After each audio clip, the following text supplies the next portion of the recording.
পূর্ব মেদিনীপুরের কোলাঘাটের জৈন মন্দিরে আরতি করলেন বিরোধী দলনেতা শুভেন্দু অধিকারী।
তিনি জৈন সমাজের মন্দিরে থাকা প্রতিটি মানুষের সাথে সৌজন্য বিনিময় করেন।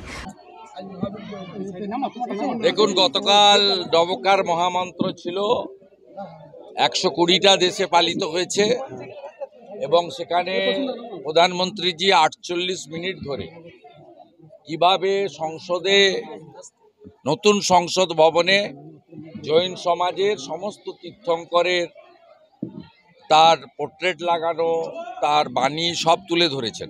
কেন জৈন ধর্ম মহান ধর্ম সে কথা বলেছেন। আমাদের দুর্ভাগ্য, নেতাজি ইন্ডোর স্টেডিয়ামে এই রাজ্যের মুখ্যমন্ত্রীকে জৈন সমাজ মুখ্যমন্ত্রী হিসেবে ডেকেছিল। তিনি সেখানে বলেছেন এই রাজ্যে ওয়াকফ বিল চালু হবে না। চালু হোক না হোক সে তো আপনার ব্যাপার, আপনি সংবিধানকে মানবেন কিনা আপনার ব্যাপার, কিন্তু জৈন সমাজের ধর্মীয় অনুষ্ঠানে গিয়ে এ কথা বলা উচিত হয়। তাই এর ক্ষেত্র নত্য সত্য জ্ঞান নেই, কোথায় কি বলতে হয় জানে না। যেমন আমি আপনাদের সামনে প্রেস কনফারেন্স করছি মন্দিরের বাইরে, উনি জানেন না, তাই এগুলো করেন। এটা দুর্ভাগ্য। আজকে মহাবীর জয়ন্তী, কোলাঘাটে এই জৈন মন্দিরের প্রচুর প্রাচীন ইতিহাস আছে। 2004 সাল থেকে 21 বছরের সম্পর্ক, বছরে একবার তো আসি, 2-3বারও হয়ে যায়। এরা আমাকে বারবার দুহাত ভরে নির্বাচনী রাজনীতিতে আশীর্বাদ দেন, সহযোগিতা করেন। আমি কখনো এই মন্দিরে নির্বাচনের সময় আসি না, কিন্তু এরা আমাকে আত্মীয়র মতো গ্রহণ করেন এবং এই সমাজ অত্যন্ত অহিংস পথে আমাদের যে রীতিনীতি আছে, মানবতার সেবা করেন এবং এদের নিষ্ঠা সত্যিকারের লক্ষণীয়, অনুকরণীয়, গ্রহণীয়। এটা সমাজ, দেশ, পরিবার, ব্যক্তি সকলের ক্ষেত্রে মঙ্গলের হচ্ছে এদের রীতিনীতি। তাই আজকে মহাবীর জয়ন্তীতে এসে এরা আরতি করার সুযোগ দিয়েছেন। পুরো জৈন সমাজ, এখানে প্রায় 2000-2500 জৈন সমাজের লোক থাকেন, তাদের কয়েকশো জন এখানে এসেছেন। বিশেষ করে মহিলাদের এত শুভেচ্ছা আশীর্বাদ পেয়েছে, এটি পরম প্রাপ্তি। আমি জয় জিনেন্দ জানাচ্ছি আপনাদের মাধ্যমে গোটা ভারতবর্ষ নয়, গোটা পৃথিবীর জৈন সমাজকে জয় জিনেন্দ জানাচ্ছি। মন্দিরে বিরোধী দলনেতা শুভেন্দু অধিকারীকে বরণ করে নেওয়া হয় উত্তরীয় ও মুকুট পরিয়ে।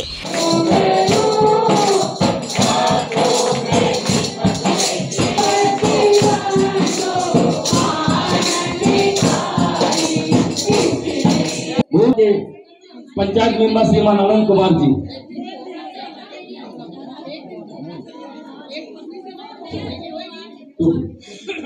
और हो गया मीडिया शेष नहीं। महावीर भगवान।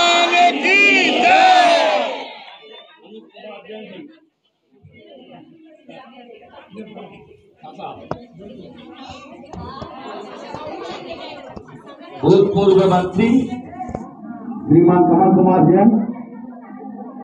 এসএসসিতে এই চাকরিহারাদের পেটে লাথি কোন অফিসার দিয়েছেন তার তদন্তের জন্য সবাই জানে দক্ষিণ 24 পরগনা বাড়ি ওই অফিসারের, প্রচুর মদ খায়, মাতাল অফিসার। টিকিয়াপাড়ায় পিছন থেকে লাথি খায়, জিহাদিদের লাথি, আর এখানে গিয়ে শিক্ষকের পেটে লাথি মারে। বাংলা দেখছে। মিউনিসিপাল রিক্রুটমেন্ট স্ক্যামে আপনারা ওয়েট করুন না, আপনারা আপাদ মস্তক মিউনিসিপাল রিক্রুটমেন্ট স্কিমের হোতা হচ্ছেন উনি। He is the main kingpin of the municipal recruitment scheme. আপনারা ভাবছেন কেন, তাড়াহুড়া করছেন কেন? না, এটা তো বিজেপির প্রোগ্রাম নয়। বিভিন্ন চাকুরি প্রার্থী অর্গানাইজেশন এবং বঞ্চিতরা, আইসিডিএস, আশা, কন্ট্রাকচুয়াল, ওয়েটিংয়ে থাকা লোক এবং বর্তমানে যারা যোগ্য চাকরি হারা হয়েছেন তাদের একটা অংশ প্রেস কনফারেন্স করে বলেছেন, ওরা মিটও করেছিল আমার সঙ্গে। তারা সিদ্ধান্ত নিয়েছেন যে 15ই এপ্রিলের মধ্যে রাজ্য সরকার সদর্থক কিছু ঘোষণা না করলে তারা 21 তারিখ করবে। 15 এপ্রিল দেখা যাক। যদি তারা করে পতাকা ছাড়া এবং সমস্ত মানুষকে আহ্বান করেন, আমার পার্টি কি করবে আমি বলতে পারবো না, কিন্তু ব্যক্তি হিসাবে আমি আমার শুভানুধ্যায়ীদের নিয়ে তারা যদি পতাকা ছাড়া এবং আমাদেরকে অ্যালাউ করেন, আমরা তো এমএলএ, একটা রাজনৈতিক ছাপ রয়েছে, একটা পার্টির সক্রিয় মেম্বার, তাহলে করবো। এটা 15 তারিখের পরে বলতে পারবো। তবে সব সমস্যার কেন্দ্রবিন্দু, এপিসেন্টার হচ্ছে নবান্ন। 14 তলা। আমি মনে করি এই রাজ্যের সবাই যোগ্য, একজনই অযোগ্য, তার নাম হচ্ছে চোর ব্যানার্জি। তাকে যদি সরানোর আন্দোলন হয়, সে আন্দোলনে আমি সামনে থাকতেও রাজি আছি, কোনো সমস্যা নেই। মহাবীর জয়ন্তী উদযাপনের দিন লর্ড মহাবীরের কাছে তিনি আরতিও করেন। এটা লিগ্যাল এক্সপার্টরাই বলতে পারবেন, সুপ্রিম কোর্টের জাজমেন্টের পরে এটা করা যায় কিনা। এটা পার্সোনালি আমার পক্ষে বলা মুশকিল। আর আমি আবারও বলি, সমস্যার সমাধান, রিভিউ পিটিশনের তো হিয়ারিং হবে, সেখানে যদি যোগ্য তালিকাটা ফেলে দেন তাহলে একটা বড় অংশের, কেউ 19,000 বলছে, কেউ 18,000 বলছে, যাই হোক, একটা বড় অংশের যোগ্য শিক্ষক, শিক্ষিকা, শিক্ষাকর্মীর চাকরি বেঁচে যায়। এটা আমরা সবাই প্রেয়ার করছি। এটা পারে সরকারই একমাত্র করতে। এবং রিভিউ পিটিশনে এটা শর্ট গ্যাপ কি অ্যারেঞ্জমেন্ট করেছে শিক্ষামন্ত্রী, সেটা নিয়ে আমি বলবো না। আমি বলবো না এখনই বেতন বন্ধ করে দিন, এটা আমি বিকাশ বাবুদের মতো বলতে পারবো না, কারণ আমি হুঁশযুক্ত মানুষ। কোনো অমানবিক কাজ আমি বলতে পারি না। কিন্তু আমার বক্তব্য হচ্ছে যে আপনাদের হাতে সব রয়েছে, রাজ্য সরকারের হাতে। 2022 সাল থেকে দিদেন জাস্টিস অভিজিৎ গাঙ্গুলির অর্ডার মানলে এই পরিণতি হতো না। সুপ্রিম কোর্ট, আগের চিফ জাস্টিস মাননীয় চন্দ্রচূড়জি, বর্তমান চিফ জাস্টিস মিস্টার সঞ্জীব খান্নাজি 16 বার আপনাদের সুযোগ দিয়েছে সেগ্রিগেট করার জন্য যোগ্য অযোগ্য। আপনারা যদি এই কাজটা করতেন তাহলে এই চোখের জল দেখতে হতো না। যারা বসতে চাইছেন, তারা যারা সমস্যা করেছে তাদের কাছে বসতে চাইছেন। আমি তো সেদিনও বলেছি। আমি একটা জিনিস বুঝতে পারছি না, এটা অভয়াকাণ্ডতেও কার্যত আন্দোলনটা সাস্টেন করেন, এটা আমার কথা নয়, ওর বাবা মার কথা। প্রথমত রাজ্যের প্রধান বিরোধী দলকে আপনারা সরিয়ে রেখেছিলেন, অভিজিৎ গাঙ্গুলি, অগ্নিমিত্রা পাল এদেরকে অপমান করেছিলেন। আপনারা বারবার বলেছেন ঢুকতে দিব না, ঢুকতে দিব না। আবার এই আন্দোলনে আপনারা আচার্য সদনে বসছেন, অন্য জায়গায় যাচ্ছেন, করছেন। অনেকগুলো দাবি আছে, 1 নম্বরের কেন রাখছেন না? দফা 1 দাবি 1 মুখ্যমন্ত্রীর পদত্যাগ। এই দাবিটা কেন করছেন না আমি জানতে চাইছি। এই দাবিটা যদি না করেন আপনাদের আন্দোলন সফল হতে পারে না। কারণ আমি এই রাজ্যের শাসক দলের সঙ্গে ছিলাম, আমি খুব কাছ থেকে এই মুখ্যমন্ত্রীকে 9 বছর দেখেছি। গোটা রাজ্যে কি ব্যুরোক্রেসি, কি পলিটিক্যাল, কি এমএলএ, ল মেকার, এমপি, মন্ত্রী, all are lamp post. Only one single post, that is chief minister post.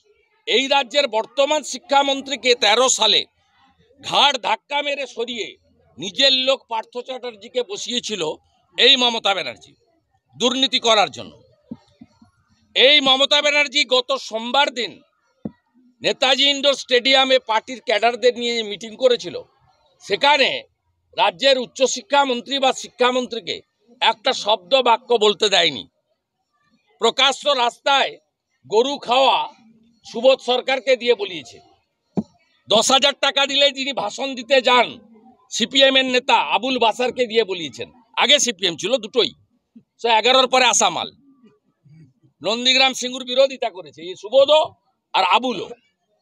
একে 10,000 টাকা দিলে বক্তৃতা করতে যায় এই আবুল বাসার, এরা বক্তৃতা করেছে। কিন্তু ব্রাত্য বসুকে দিয়ে বক্তৃতা করানো হয়নি, তাই ব্রাত্য বসুর নতুন নাম হচ্ছে ভৃত্য বসু। পুলক বেরার রিপোর্ট, খবর BCBS।